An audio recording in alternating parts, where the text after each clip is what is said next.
But before we go there, let's go all the way back. You were in superintendent for a long time, but how did you even get there? What was your trajectory? What motivated you? I from early college days and what have you, I kind of like the idea of park management. I mean, I worked my way up through the ranks and that sort of thing.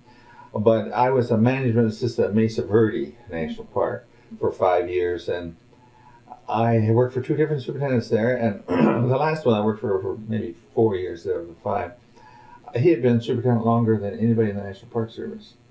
So he was interested in external affairs, and he just kind of turned the operation over to me, you know. So it was a tremendous opportunity to learn without it being a lethal mistake, you know. Right. And of course, Mesa Verde that was in the about 78 to about 82, and we had the first World Heritage Cultural Venture Conference and all that kind of stuff. And Mesa Verde had a lot of firsts: the first log cabin, the first museum, the first auto tours, and that sort of thing. And so it was exposure to different things, and I could see how that superintendent went into the World Heritage stuff. Mm-hmm. And drew it up out of the swamp. But why the parks? Why? How did you even get to a park?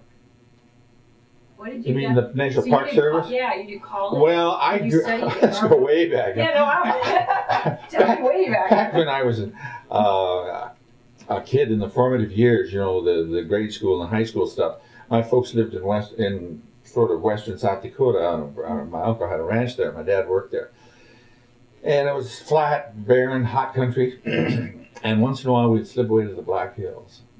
We'd go to Mount Rushmore, and I was always so impressed with our programs. You know, comes the lights, and the Ranger steps forward, and you know, Walt Disney, and you know, all this sort of thing. But I thought, my, wouldn't this be something to be able to work up here? It's so pretty and nice and cool. And there was Wind Cave and Jewel Cave, you know, and all this sort of thing. And that's what I always thought. But I didn't come from financial means that could see my way through that. So I had worked a couple years in a factory in Omaha, Nebraska with my brother. And I thought, oh my God, 30 years and I'm going to be from there to there, and that's it. So I had an aunt that encouraged me. She says, well, you know, just work and go to school and then drop out a while and so on. And that sounded good. She had no idea what education cost, and neither did I.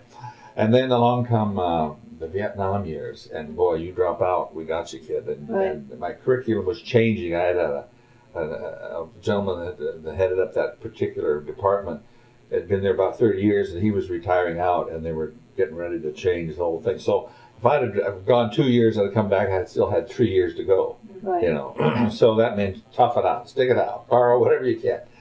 And so, lucky enough, I had some beautiful summer experiences. I worked at Crater Lake National Park a couple summers, with the Forest Service in the Black Hills of South Dakota a couple of summers. And right after graduation, I went and worked at Crater Lake in the summer, and I got a permanent job at Canyon de Chelly National Monument in September that year. Worked about 6 months, and finally my name come up on the Your Friends and Neighbors Have Selected You, you know, kind of thing. And that was fine. I worked 2 years in the Army, and came back to Canyon de Chelly, and got married there. Went to Petrified Forest for about a year and a half. I was kind of bored in that park. That was a park that, you know, the visitor usually had a stolen piece of wood. You know, you just got a wrong concept going there. But anyway, after about a year and a half, I think, I got a job offer back on the C&O Canal. That time you had to have an urban park experience. I didn't want to go east, but, you know, you want to pay for promotion, you do that. So I was 2 years there, and then I got a call one day from Shenandoah. And that was maybe more like a western park than some of the western parks, you know, bear and deer and all that sort of thing. And then one day, the Mesa Verde called. Said, hey, how would you like this job? And man, that was go west, young man, you know. And so 5 years of that, I got a divorce while I was there, you know, personal life kind of hit the skids for a while. And I put things together in 5 years. And then my boss saying, you know, hey, if you really want to go in park management, that's what you got to be looking at, the next shop, you know. And I applied, I forget what. I think it was Herbert Hoover or some place that, you know, I thought, well, nobody would want to go there, be a place to start. But Oregon Pipe Cactus, which I'd never heard of before, the fellow that was my supervisor at Canyon de Chelly was the superintendent there, Franklin Wallace. And I hadn't kept touch with him, and I didn't know him that well and all that sort of thing. But during the centennial, or the bicentennial at Mesa Verde, he and his wife come up and I talked to him, and he was going to retire. And I watched for that. And I put in for it, and lo and behold, I got it. So I have never been at Organ Pipe Cactus until I got the job. You know, and what year was that then? January something of 1982, early January. And when I first come in, you know, I'd worked in Crater Lake with waterfalls and Shenandoah waterfalls and all this, and deer and bear and all this. And drove through Ajo and on down and at Y, and I thought, oh my God, well, you usually move on in 2 or 3 years, you know. And then you got into the monument, wow, there had been sort of the retirement place for people. You go there the last year of your career and put your feet in the desk and just sit it out, you know. Well, it was a mess. It was really a mess. And even my next layer offices above me didn't know how many permanent positions we had or how much budget we had, you know. I mean, it was just chaos. And I thought, well, this is going to be a struggle, but you can't do much worse than what's been going on, you know. So it was somewhat of a fail-safe situation in that sense. But after a while, you know, it takes you longer to accomplish things as a superintendent. I think your goal, you have to get a budget stuff going, you know, and get it in the pipeline. And after that pipeline begins to produce stuff. And fortunately for me, I was there at a very lucky time in that the first few years at Organ Pipe, we got a lot of rain. We had twice the normal rainfall. And we had plants and critters around that had never been seen before, you know. And it had apparently never had I'm not trying to cast shadows of past personnel, but the opportunity to do something in resources management really wasn't there much, because mining had been off and on about 5 different times, and there was burros and there was cattle. I finally got rid of all that stuff. About the next cycle of things, I come on the scene. And so, hey, those big overwhelming threats are gone. And they turned out to be some of the cultural resources after a while. But then comes, you know, Mother Nature doing her thing, kind of building things back up and restoring, replenishing, refurbishing, renewing, and all this. And I began to do some things myself, what I thought was the way to go with staffing and budgets. And there was a lot of sympathy, I think, at some of the higher levels that, hey, this place really has got a lot of problems. It wasn't hard to justify stuff, because man, it was a mess. I remember walking in the visitor center, and the visitor center, you know, the primary place where you bring visitors in a building, had these tiles down that had shrunk, and you get tar on your feet from walking on the floor. The self-closer on the double doors, if you're about 6'2", it would hit you right in the forehead. And I'm thinking, you know, this place is a time bomb. We got to do a lot of stuff. So you could just point out a lot of these kinds of problems, you know. And I fortunately got people that were interested in doing things. I had a tremendous chief resources management and a real great chief ranger, and it just began to get my own staff. And after I was there maybe 5 years or somewhere along the line, the regional director in Denver that had been over Mesa Verde called me one day and says, Harold, there's an opening at Gwynn Cave. Would you like to go there? It's your home state, you know, and homeboy and all that kind of stuff. Man, that was hard to, there'd been a promotion. I said, geez, I love it here. And I got so many things, you know, we were starting to think ISDA and some of this stuff. And I said, you know, I'm a single person, and I began to make a decision about then that if I'm here for the money, I should be looking at moving and working my way up and getting a better retirement.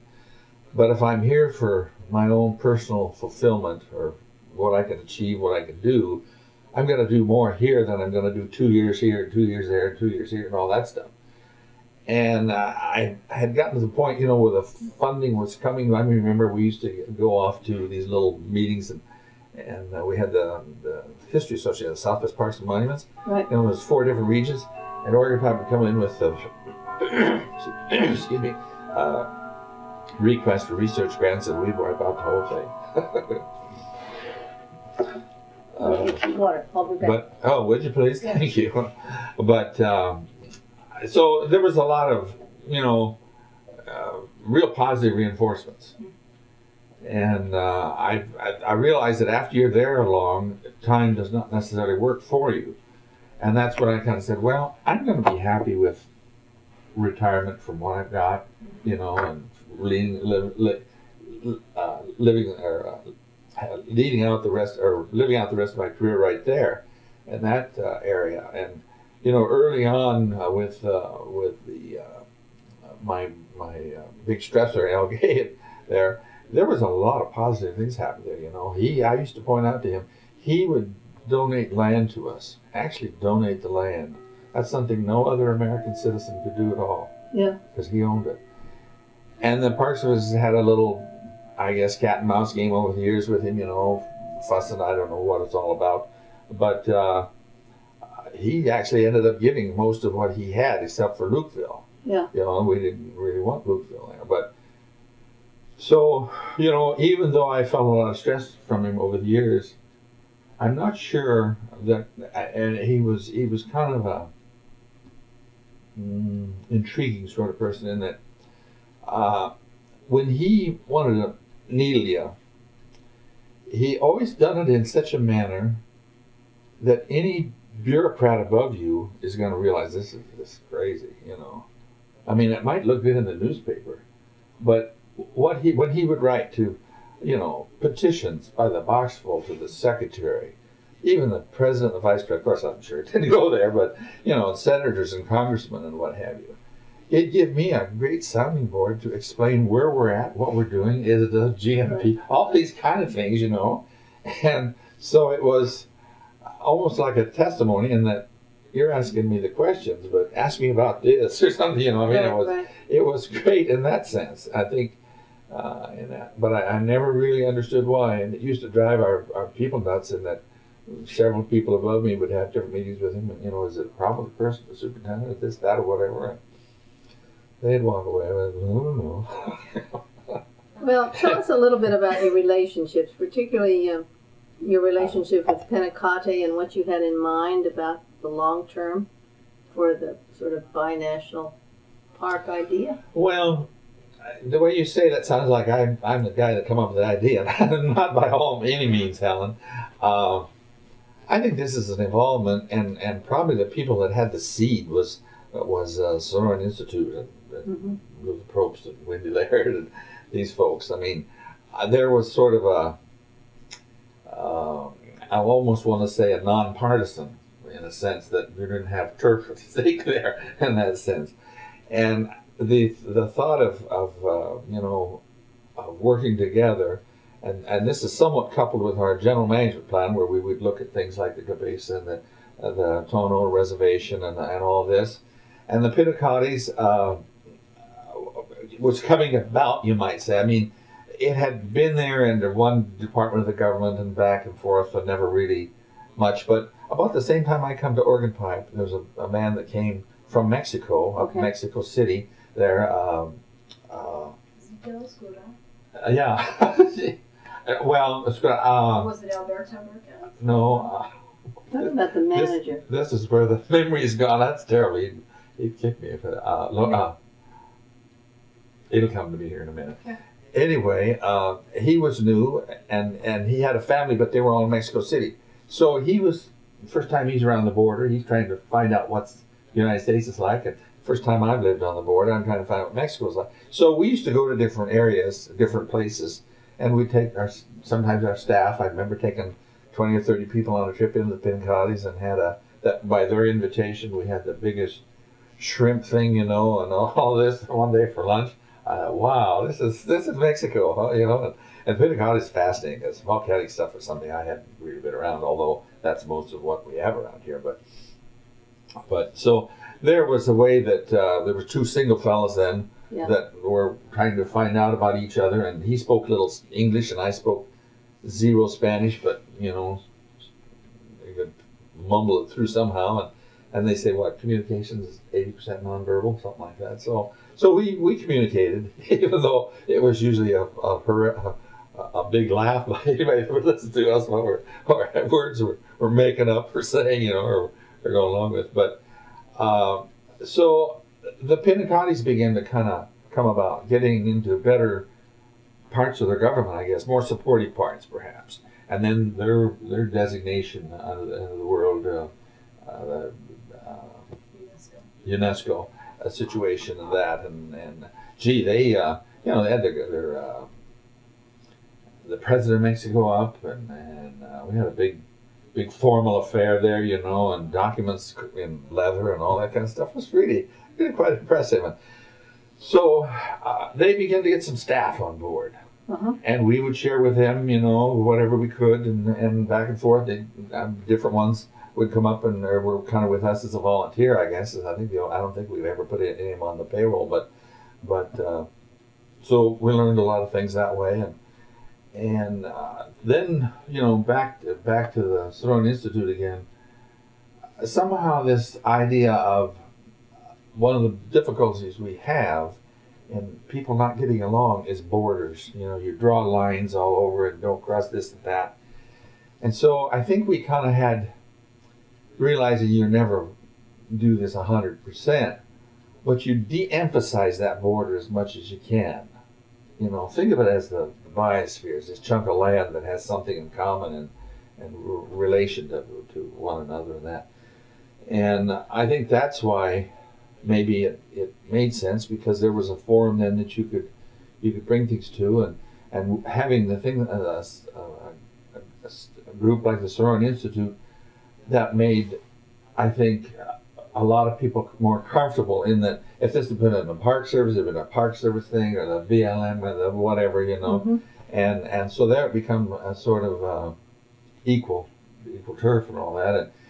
And I think we probably all had an equal interest, but all I can speak for is my own. Right. And we had something called a general management plan trying to get done. Yeah, that was a long-term plan for the park. And so this looking at your neighbors and what's relative and this and that, and how you work with them. I mean, Organ Pipe had, if my memory serves me right, I think we had something like 26 different entities that had maybe some kind of interest there. You know, Border Patrol, we had Immigration, Naturalization, and the Sheriff's Office, because we had, what was it called? Proprietary jurisdiction, yeah, at that time. And the highway. The highway, and on and on and on, you know. And so you had to work with a lot of folks, whether you wanted to or not. But the more you could work with them and you know, share your knowledges and your, I don't know that there were ever problems with neighbors that ever sticks in my mind, but they were certainly more part of a solution for you and things, you know, more helpful to you than they were, you know. And I know at different times, you know, you get communications coming out of different people, right, and it begins this, whoops, you're kind of off track. And we've got, you know, I know at one time there was kind of a thing that the Park Service was kind of interested in trying to acquire the Cabeza Correta as part of its park, make it into a national park, the whole thing. And that was a thought for a while, I think. I wouldn't deny that. But as we begin to look at it in more of from a science end, hey, it's got, what do they call it? They were available or they're ready to be designated wilderness. Means that they would manage it that way until wilderness comes. Right. Well, that's the strongest protection that we could give it. Right. And you know what's going on today down there. So why then try to, you know, that didn't make sense to a lot of people. Just to be sure I understand. So what you're sort of saying is that the Sonoran Institute provided a kind of neutral forum and a convener of activities so that you all talk together in ways you previously hadn't. So they substituted for the usual kind of interagency committee, or they supplemented it, or? Well, probably even grander than my experiences with interagency committees. Not well, I didn't say they're good, but I mean we had the private aspect to it there. You know, the small businessmen were trying to get going, different you know, ecotourism, different kinds of things, as well as the government in one level or another there. So they were more than just agencies represented. But And tribes. oh yeah. Many this facilitated give an opportunity, you might say, to step your foot in the door with Tohono O'odham folks. One was that I would have a genuine necessity to let them know what we're doing as far as a long-term planning process, and then what do they think of it, and this and that, and what have you, and different concepts of how different problems you might have, and things that way. Right. And you think, just other thing to be sure that I understand, while probably proximity meant that the people at Organ Pipe always had some relationship with what was going on at the Pinacate, there was a coming together of things at this particular point, which included your general plan, the interest of the Sonoran Institute, and the sort of development of what was going on in the Pinacate with its sort of increase in visibility and sort of visitation. Yeah. Anything else about that? I think the Pinacate in some ways would look at the United States and think, hey, we can learn a little bit from the Park Service, a little bit from the Fish and Wildlife, from the Tohono O'odham there, and blend it together and what. But as we would look at this whole chunk of land, this become quite a massive chunk of land. And at one point in time, it would have been the largest biosphere reserve in the world. And I think there's some that are bigger than that now. But the thing biosphere and this, my education or background this was a way, I saw this happen at Mesa Verde. Previous superintendents had ignored it. It was just another plaque on the wall. And along come this one that I worked for, and he thought, wow, I mean, we really did some things there in that park.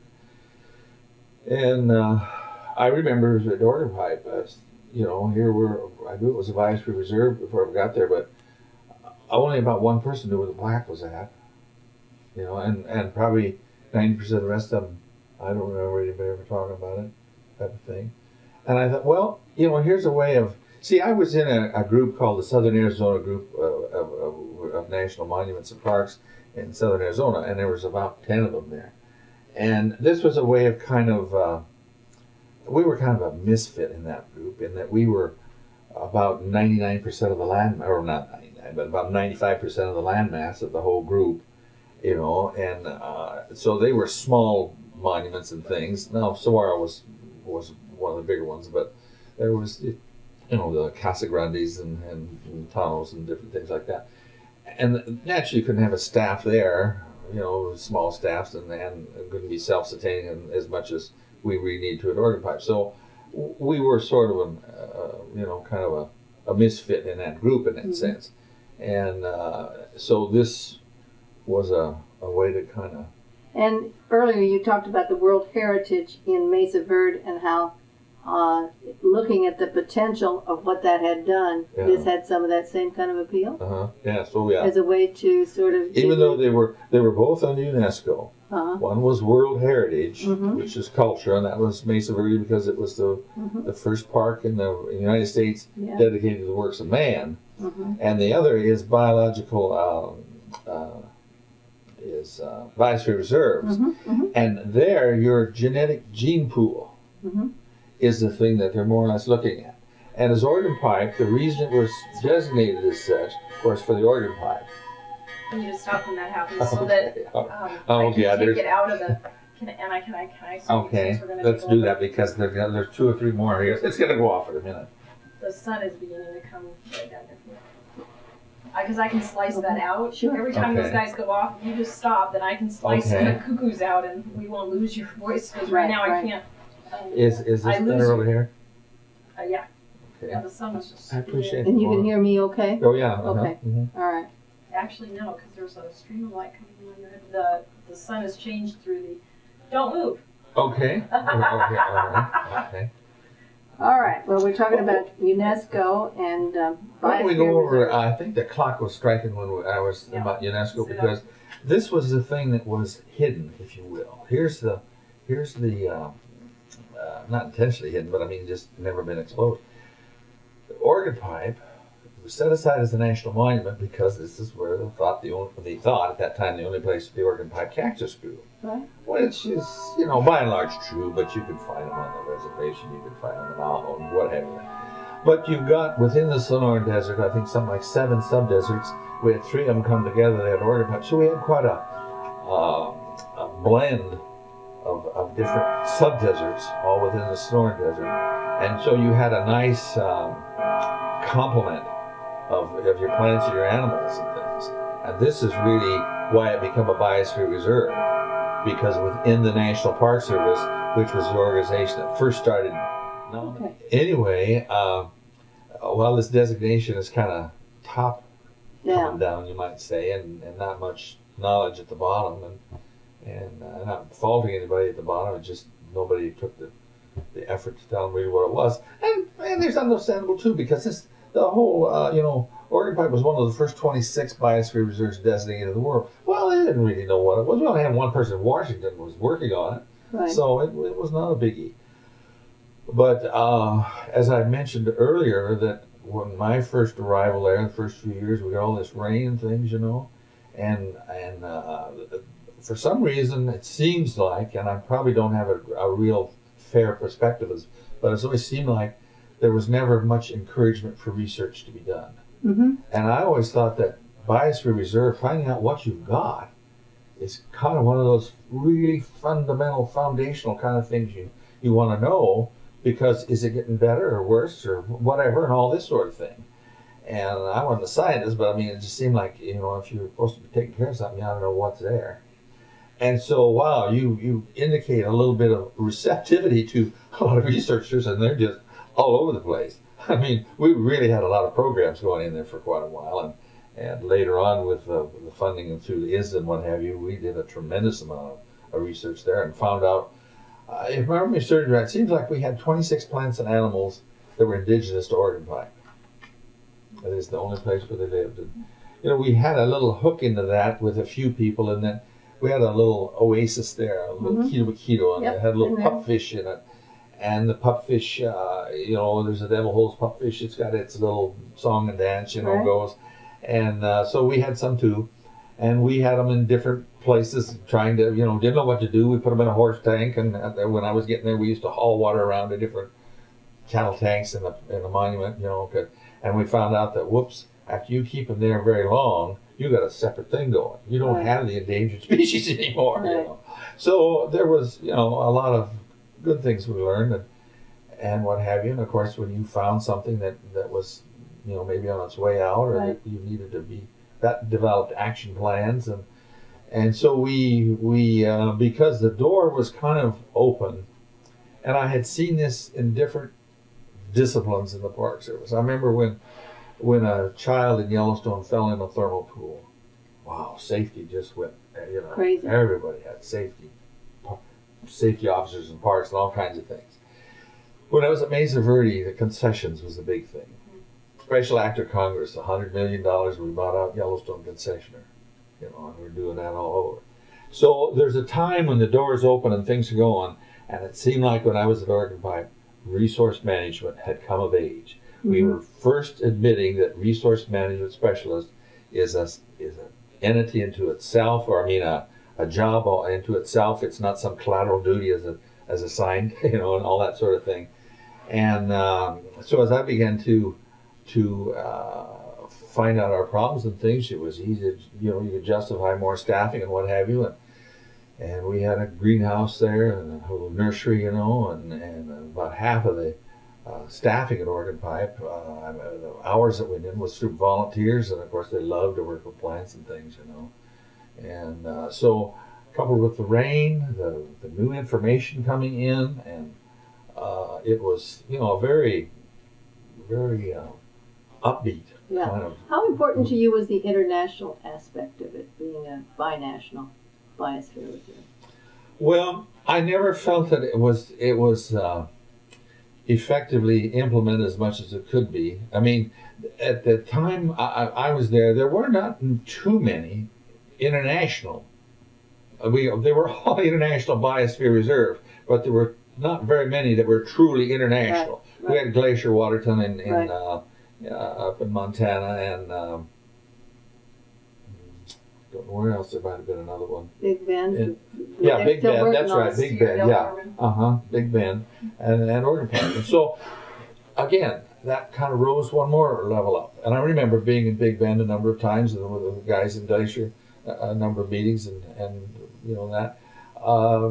Canada, you know, they had a well-developed system of national parks up there, and that just, they were much further down the road than we were.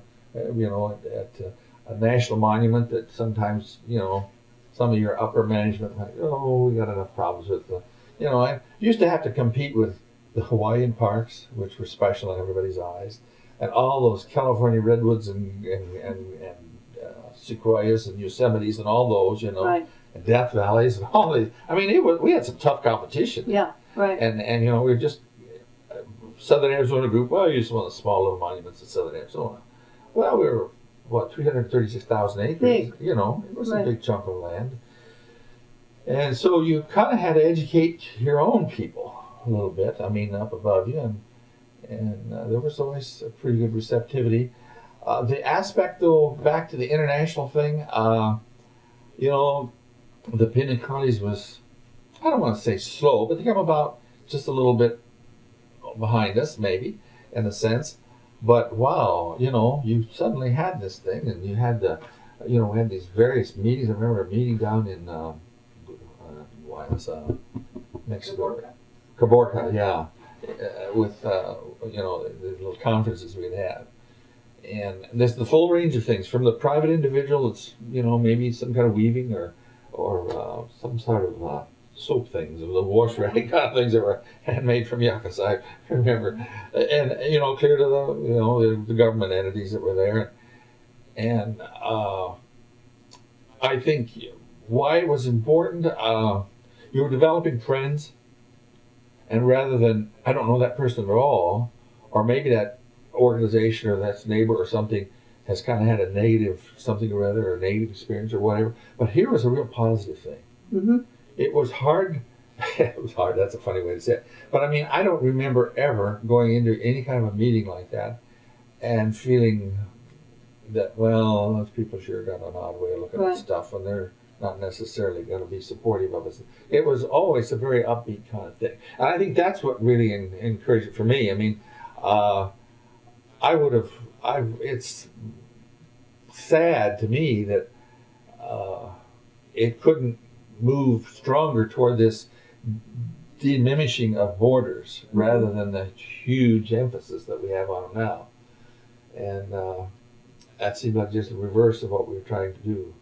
So I wanted to ask you on some numbers, because you were very supportive of the research that was going on there, and you've got 40 some odd years now of some pretty good data on organ type. But what was the staffing at the time when you were there? I know it was low in the beginning. And when I first came, I came in January of 82, and my predecessor had left, I think, in October, something like that. So I've been wandering around a few months. But about the same time, the person that he had as a resource management specialist left too, somewhere in that previous 6 months. So we had I don't want to really get into personnel, but I really had the best, you know, person there doing the job. But the Southern Arizona got a person, and they stationed him at organ park that had lots of abilities compared to the one I had. I mean, shut us off a minute, but we won't use it. I did a little switcheroo on there. You know, I said, hey, I'd much rather have this person. This is part of the problem. That's why you wanted me to go there, was to work out all these problems. There's one of the problems. Right, it's the resource we can work on that. Right. And we did. And so then we had a, you know, maybe it's just personalities, I don't know what, but we worked together. And when I was select my own chief ranger, before I ever got the job, I got a big stack of form or applications. Here's somebody who wants to be your chief ranger, which is like kind of your second in command and that. And basically, my boss had told me, he says, you just, you know, some of these people that are ready to retire, you're going to have to live with them till you get a vacancy, because you can't be firing somebody in the last 30 days or 6 months of the job. Right. Anyway, so that was, you know, you could see that you know. So you had some personnel opportunities. Yeah, Right. and took advantage of them, and as the research was coming in, as the resource was coming back, you know, the cattle were gone. We still had a lot of our Washington staff thought we had burros there yet. You know, I mean, it was amazing how. So as this is coming together there, there's need there, and of course your volunteers are interested in doing this kind of thing. I would be able to get enough funding from different, you know, I think Reagan, President Reagan was the president, I guess, and he had some kind of a jobs bill. I guess we had some kind of a, you know, recession going on or whatever, and when he got in, and so he gave us some know your money. In other words, you didn't have to, by the 30th September, you didn't have to kick it out the door, whatever was there. And so we wanted to look at these big, at the same time, the state of Arizona was looking at abandoned mines and all this stuff, you know, how hazardous they are. Well, we didn't know what we had. We had hundreds of them in what different kinds. So we developed a system of classification for them. And through that funding source, we went out and put together a series of notebooks about a foot and a half thick, through mirrors and things, reflecting light down to see roughly how dropping a rock down, Right. get an idea how deep some of them were, and what kind of hazards, what kind of habitat it might be. And so we got these identified and did some remedial work, put some big grills over them, those that might, you know, actually real serious mines. I think that's something like 26 of them that were pretty hazardous. And so then you've got some old scars and things, old roads, because wilderness designations come about, which closed a lot of the roads, and those, you know, the ground needed to be broken up a little bit. You need to have a few plants put in there, and of course the volunteers love doing that sort of thing. And so we began to rehab some of those old roads, and So how the staffing? How many you had interpreter? So like because one of the things we were wondering, Lee Visa was saying he's got 20 enforcement officer positions. So I was trying to get a sense of how that started to shift, because you're wondering whether the ratio is the same. Exactly. Yeah. When I came to Oregon Pine, we probably wrote maybe 25 or 30 citations. That's a ticket for somebody, you know, pretty grossly doing something wrong. And I had a chief ranger, and I had one park ranger, no seasonals. I worked in that. Eventually, there was an entry station that the government started collecting fees, but that's all they did. There was that kind of work. Then along come Bush, the first Bush, and we had a war on drugs, and I got 3 positions there that were just drug interdiction, that sort of thing. And that really got you suddenly took the park ranger from the generalist out here, and there was law enforcement people that, you know, very hazardous work they were doing. And in fact, a year after I left, there was one of our rangers shot and killed.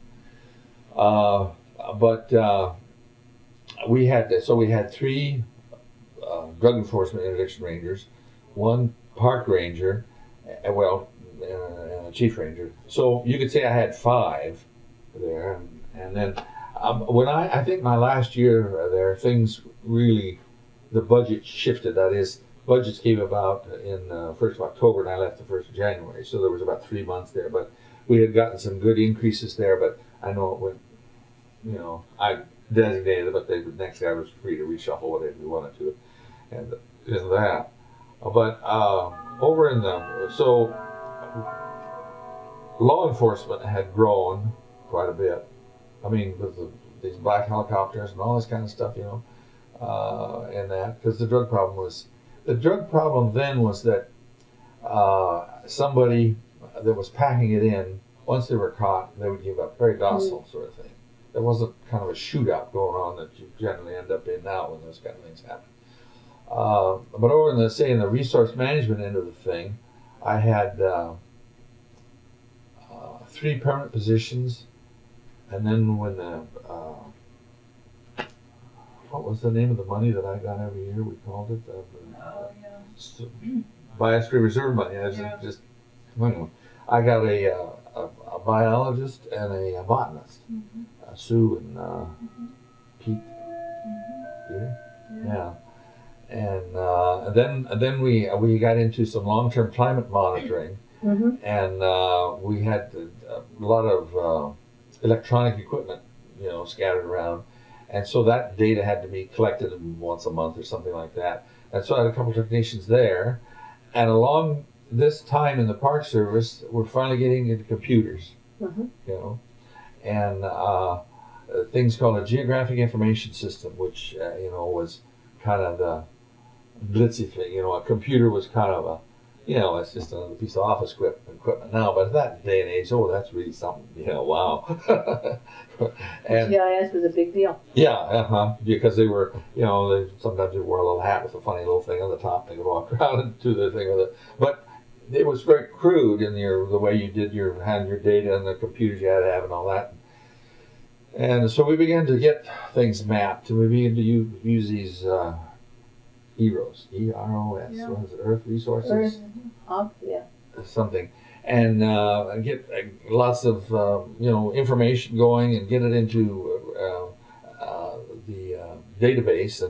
And one of the things that one of the researchers did was just compile a bibliography of organ pipe. And I think we had, I don't know, I want to say it's in the neighborhood of 2,000 different manuscripts that had been written on different kinds of research at organ pipe at that point in time. And so it just, it's kind of like I used to really like to harass the researchers in the, when they come in and give a final report, we would always require them that, hey, I want you to give a presentation to staff, and then if possible, I want you to do one to the public right away. We don't want to put it on a shelf and get at it for years. You're talking about sort of the... But they always come up with questions. Priorities here. Yeah. And earlier you said something about cultural resources. Do you think the Biosphere Reserve designation had any impact on the concentration on cultural resources? And that seems to be... Well, you kind of had a little internal head knocking within the Park Service, not within our... But over in the cultural resource side of things, you had the National Historic Preservation Act. Right. And that said, this, that, whatever. And now our cultural resources were not nationally significant. They were only regional and local significant. But along the other side, the fellow sitting over here on the natural side of the picture saying, hey, we got the Wilderness Preservation Act, and you are wilderness and so on. And thou shalt not be driving around in the wilderness just to get your cultural resource. So, that always caused a thing. But eventually, hey, horses are available to pack stuff around the wilderness. Doesn't have to be a motorized vehicle to get out there and that. But cultural resources with only a regional significance didn't mean that you maintained them like the White House, and we found we were at one point in time we were in pretty good shape, having I don't want to use restored, but stabilized them, and of course that would be one-time kind of money. You could never build that into your base for anything. But then eventually, a number of our cultural resources was along the border, and we had a cultural gap.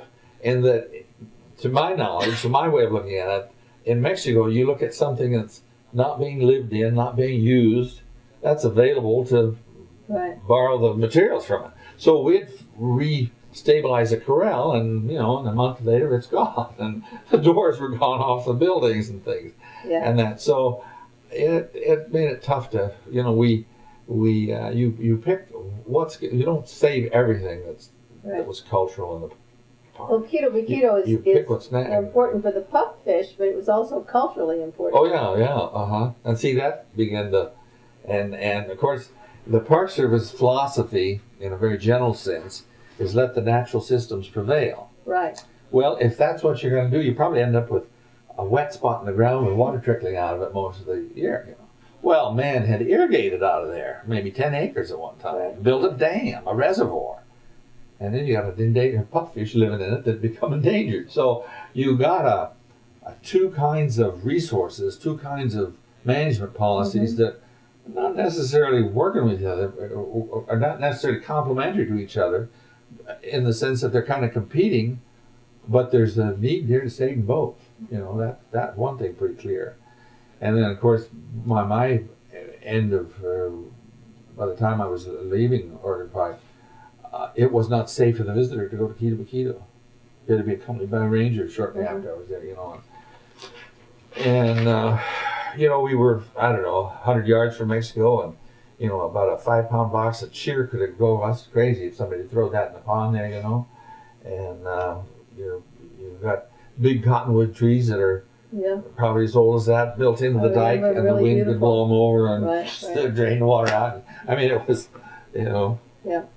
So, an interesting, you've got the public access, trying to help them to appreciate what's there. The culture resource, there wasn't a lot of the buildings and things that pretty well been cleaned up. Right. From the naturalist aspects. Right. The last guy could clean them out, bulldoze them, whatever. And there wasn't much. I think they were adobe, and I think it was just mounds. Right. And you could detect where they were at from that standpoint. So it had gotten a much more consideration toward the natural aspect of it. But we had some big ranching operations there. There was Blankenship and so before we move on from this, we just haven't talked at all about species. You said a little bit about the pupfish, but were there other sort of iconic species or surprising species or other kinds of non-human entities that got This is where my research people give me a big kick right now. I don't come up with something that's here. How can you forget this? How can you forget that? Well, it's kind of easy. There were some things that I don't know whether they were endangered, but there was a playa there. Boy, I wish I'd come to mind. But it only would come up in about the seed would sprout about once in 25 years. We just happened to be one of those years when it was doing its thing. We had bats. Oh yeah, we had bats. I have a big swirl out front of here, and I don't get fruit because I don't have any bats. But we had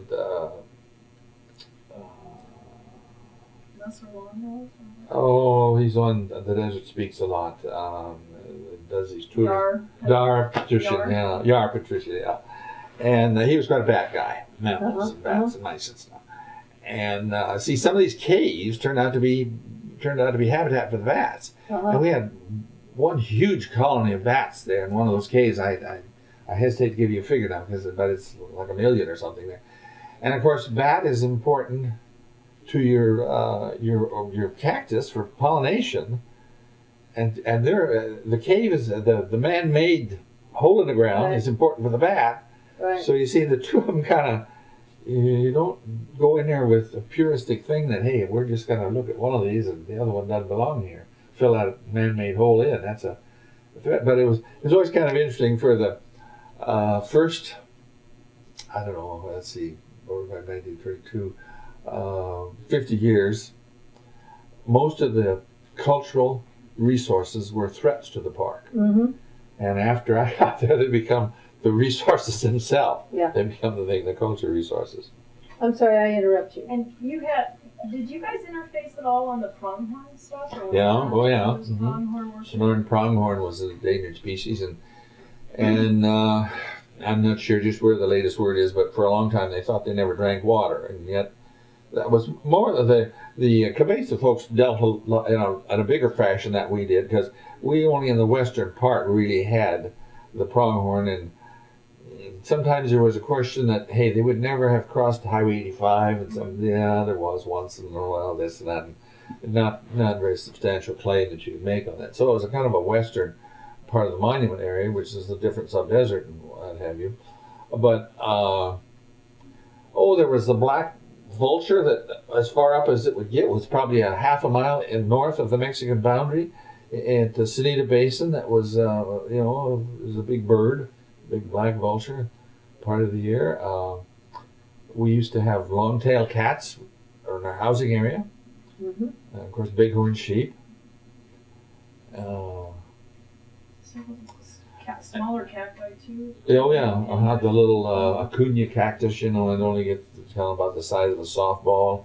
Yeah. It gets a beautiful flower on it, and right when the big visitor season, that's when you can reach out and there's no roots, and you can take it home and put it in the dash for a month and planet and it'll do just fine. It's a terrible thing to try to hang on to because it was so easy to pocket for people, you know. But let's see. Well, you talked about a lot of indigenous species, so clearly all of this was pretty significant. I was going to ask you too about sort of at what point did the border milieu change? Because you describe a lot of the early history when the border was still permeable in a way. There was hardly any fence. Yeah. You guys were sort of not worried about safety. There was no threat to the resources, or there was some, but it was Some, yeah. algae was your biggest thorn, Yeah. and the road, of course. But when did the border itself? Well, I don't know whether this is a change in the facts on the ground as much as it was emphasis from up above, but the war on drugs, you know, we were going to try to do something there. And so we got 3 rangers there, and they got a lot of training. We had a lot of coordination with different, the National Guard, and we had these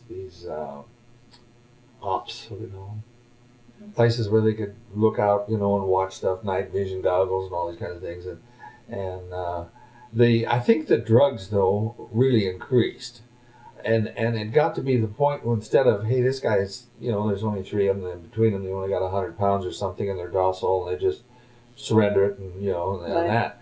To where there was larger amounts of drugs, I think, and there was probably some sort of threat given to that person packing it that, hey, if you don't get this through, your family's going to be wiped out in Mexico. Right. So that, hey, we don't just drop our packs and go, but hey, we're going to fight this out, and or hide and run and what have you, and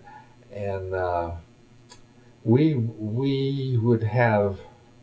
Well, I wish I could think of some of the amounts, but it would be significant. By the time I left in '96, let's say '97, January, when I worked 3 days there, it increased a lot.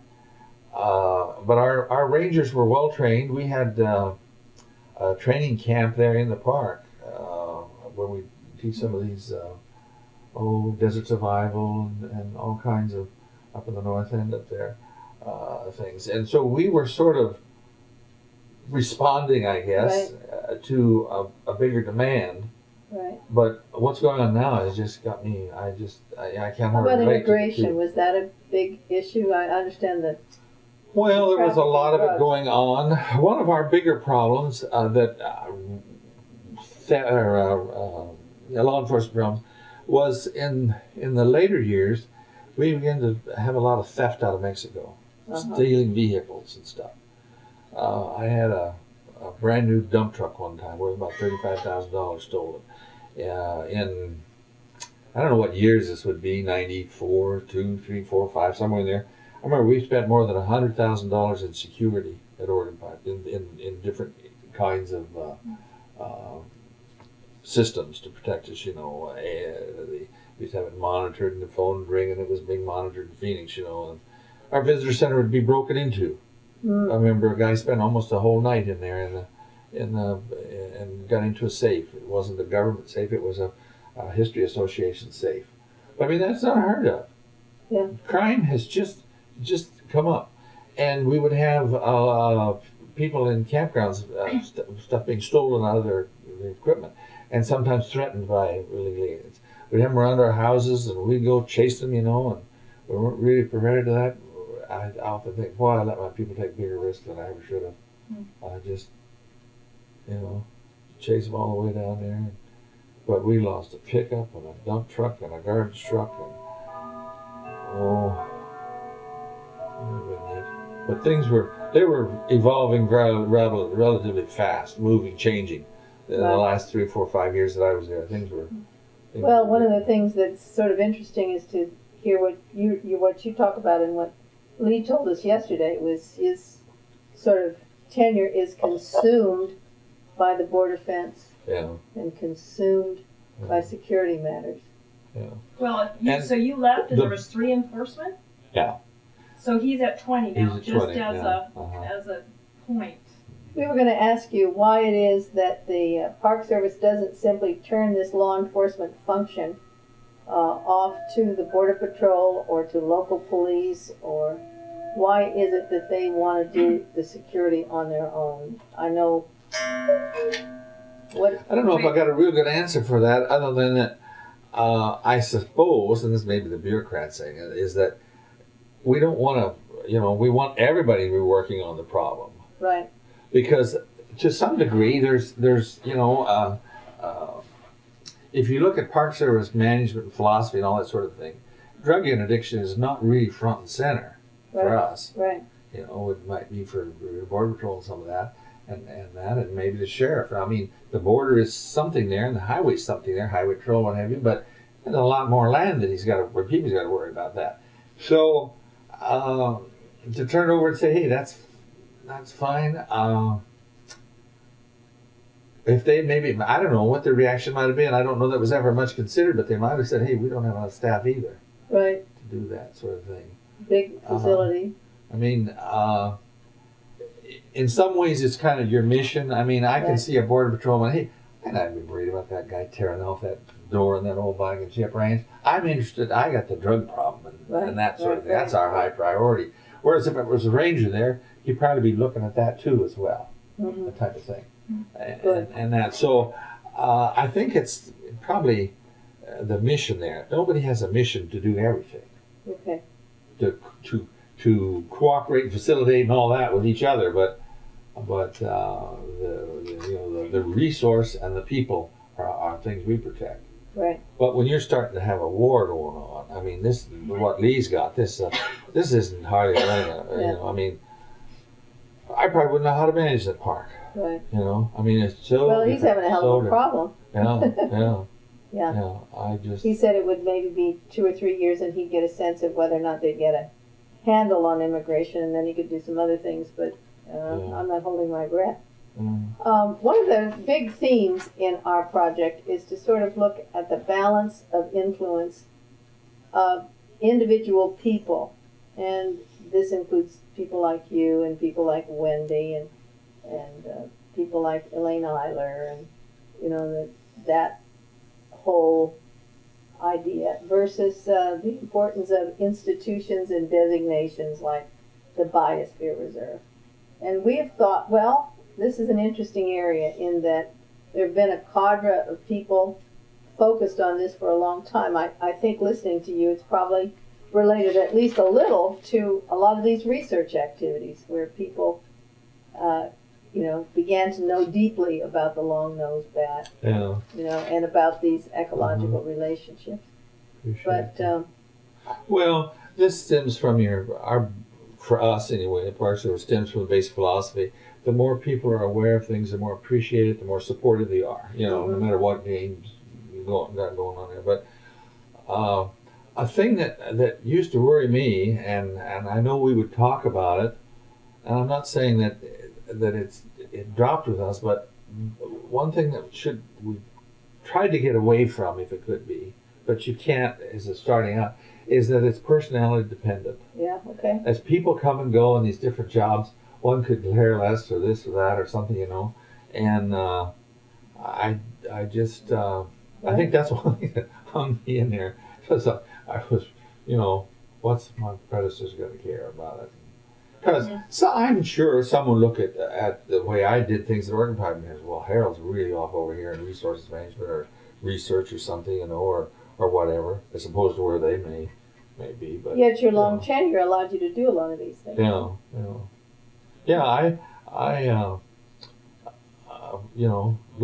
half of my career in one park. Right. Yet it was the 9th park I worked in. Right. So clearly your personality mattered and your priorities mattered a lot here in this particular case. Well, that's not what it was.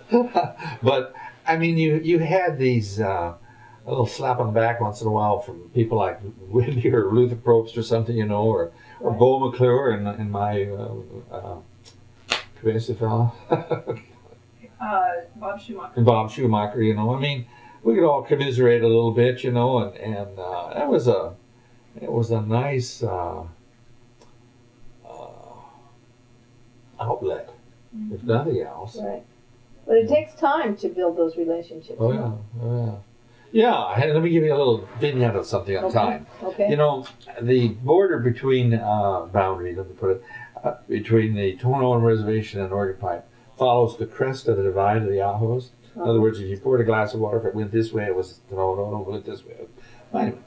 Okay, well, in a couple locations, it'd be nice if, you know, there was a chunk in the southern part, the water went that way, but it's out of sight. You can't see it from the monument. It'd be nice, if you ever have a chance to swap that out, there was a chunk up north that you could see from in the monument that would have been nice to have had visual, scenic values, all that kind of stuff, you know, that swap the two. And so I'd work with the Tohono folks, you know, I'm not interested in anybody gaining more acres or any of that kind of stuff. Just, it's out of sight for us. We got to go clear around over here to get to it because we can't drive through the wilderness, all that sort of thing. You know, and it's got grazing, had a stock pond on it and all that sort of thing. And up here was a mine up there, for one thing, up in there. But the thing that was different, it was two different districts. And of course, the tribal chair, that position rotates about like the superintendent thing. So you work a couple years, get a relationship. Were, well, every group you dealt with was, you know, their own. I'm sure I was the same way, but my sister organization, the Fish and Wildlife Service, really had a lot of things that's similar. You know, Mexico, hey, we got a different language, different culture, and so on and so on. The Tohono, you know, they're looking at things a little different, but you moved much slower. But I think there was so much integrity, a lot less bureaucratic stuff in some ways. I mean, I know they had their bureaucracy and so on and all that, but I would really enjoy talking to them, their council or whatever it was, talking about our plans, what we're trying to do, and what their interest level is, and questions back and forth. And sometimes you could really give some insights. I mean, once in a while you'd have a person ask a question, I thought, wow, they really don't have the benefit of some of the knowledge that's we're trying to get around here, you know. And so you'd have a really fulfilling, really walk away, you know, and while we were slow, you know, the Native American probably has an innate distrust for the government to begin with, I suppose, you know. So what you're really after, but I would try to, you know, hey, if you're interested, because this isn't going to happen by anything I do alone. There's no way in the world, you know, can do that. And I think I'd have to actually give up some wilderness land, and I'd have a lot of internal squawking with that. But it might make sense. I mean, if you're never going to be there, never cattle going to be on it, you shouldn't have, and all that sort of thing. But I think with working with the Tohono was probably some of the more, because, you know, here was a whole plight of problems that I had never heard of, just like maybe I brought things in, but it never dawned on me that the Tohono in Mexico, all one group of people, they have rights to cross back and forth. And this is how does this fit with the Border Patrol? How does this fit with the border, you know? I mean, all this kind of a mess, and I can only imagine what the drug situation must be for them there, you know? I mean, they were some of the forerunners. I remember, was it Guvo, the little village that was all the way down to the border, the other side of the Ahos? Those folks were getting, I don't know what they call it, shot at, but you'd drive down there and they'd be pretty cautious for a while because the drugs, you know, coming through in the middle of the night and stuff. And I remember, but, you know, there was some times when I remember a truckload or so of furniture, stuff that desks and things that, hey, we wouldn't use anymore and what have you, took over and gave them to them. Boy, they just thought that was great, you know. And we had some other furniture and stuff. And so it was a different relationship, right. and a lot of really one of those that's fulfilling. Yeah, the flexibility though to understand this different culture. Yeah, and a lot of time. Oh yeah, because a long tenure because they don't move very quickly, as you say. There was this turnover among people. Yeah.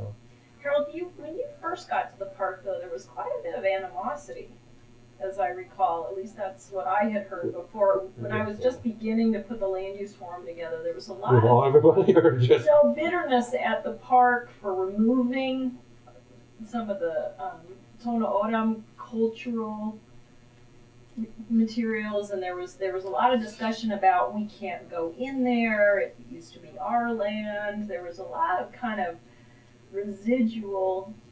Yeah, I think. And there was a shift. I saw a shift in that as ISTA became an opportunity and a framework for you to then begin to talk to the council. And some of it is a little bit bureaucratic, but it helps sometimes to explain, well, how's it come about? I mean, I think a lot of the Tona Odom don't, and probably the average citizens in this country don't realize, how does a park or monument come about? You know, Right. That's an act of Congress or a presidential proclamation in our case, and what does that mean? You know, and our boundary is this and such, and it's for this purpose and for this reason and that, and those are very basic things. But it's good if your neighbor knows those. You know, and what's different between us and the Cabeza? They're all wild or interior. You know, one's parks and one's wildlife, and why are they different? And well, Indian Affairs is interior too. You know, Right. but so as you got a better understanding for some of these basic kind of things. And I remember something that comes to mind when you just jogged me that I can remember going to some meetings where the people felt they were not allowed or welcomed or whatever to come on the monument and pick the pitaya, the organ pipe, or the saguaro fruit. Right, right. And I said, you know, let me try to be real clear on this. If you come in and you got a big truck and you want a whole truckload of them and you're going to punch them off to Phoenix and sell them, that's a commercial use, but we can't do that. But you come in and you want to gather them for yourself, your individual family, that's fine. But I said, don't work that way with the deer or the wildlife. You can't come in and you know, get one. Right, right. But with the, now, it's the fruits and things. It doesn't mean come in and scoop up an orchid pipe and take the whole plant with you type thing. But gathering the fruit in that, and so one of the things that we had an unrecognized group called the San Papago, the Yachat Odom, and they had really been, I don't know, expelled, I suppose is one word to say, out of Quito. And I think early on, whenever they left and we got rid of the stuff, and probably somebody said, hey, we finally cleaned up this eyesore. Because I suppose there was abandoned cars or whatever, I don't know. But, you know, but at the mentality going on at that point in time, probably thought, hey, we cleaned up this junkyard. Right.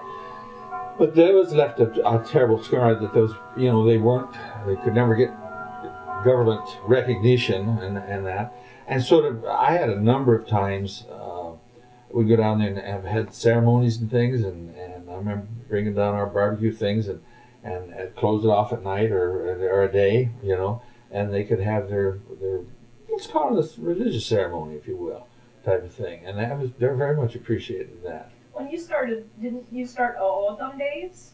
Was that? Yeah, we had, well, that's right. We had, remember this. We had Odom Days, which, what do we have? Maybe half a dozen or a dozen different, storyteller, basket weaver, fruit, the edible stuff.